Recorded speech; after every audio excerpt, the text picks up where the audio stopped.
materialism. And they're prissy and lacking in color, and their churches are very, very disagreeable.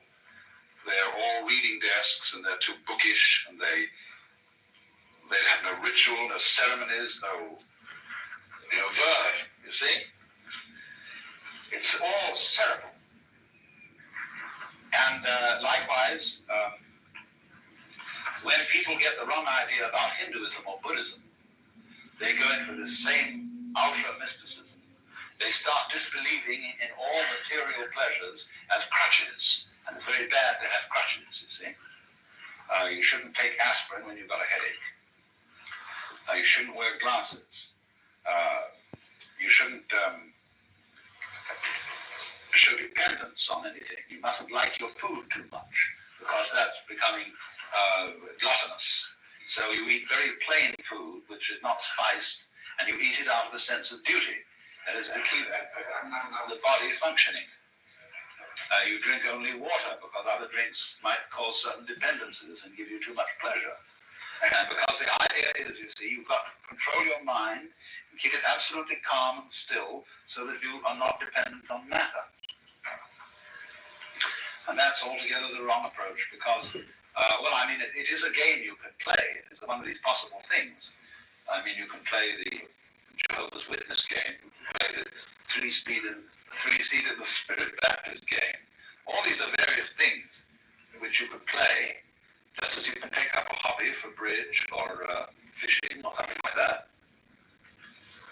But what happens is, you see, that the notion that the material world is an illusion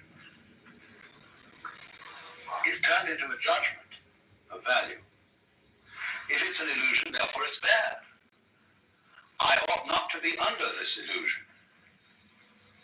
Well, the reality of the matter is that if you see that the material world is an illusion, you can enjoy it a great deal better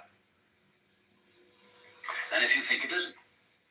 A true materialist, therefore, is one who knows that material is an illusion. Then he's not afraid of it.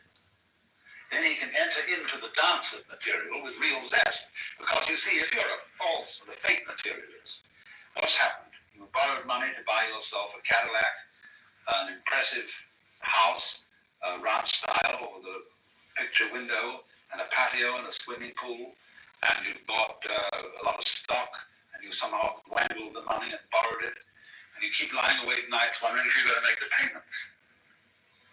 Well, there's no point in that at all.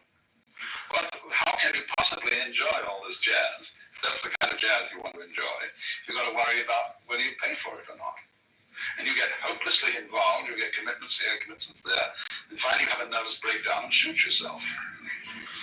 The only way to enjoy material is to disbelieve in it, just as one can disbelieve in money. Then you have zest for it, you see?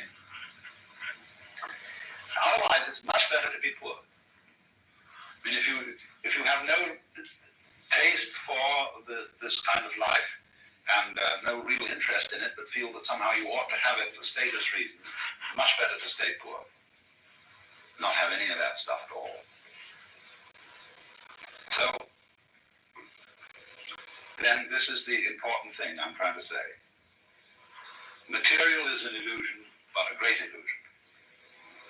And the point is to swing it, and not to run away from it on the one hand, or to get stuck on it in the other. Then you can play with it. It's like a wheel going round.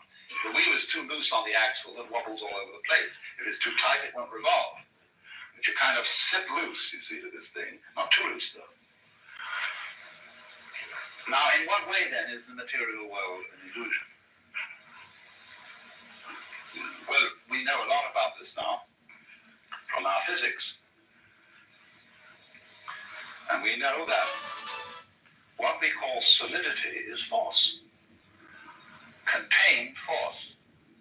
The agitation of particles or wavicles or whatever they are at such an immense speed that they become impenetrable to other agitations.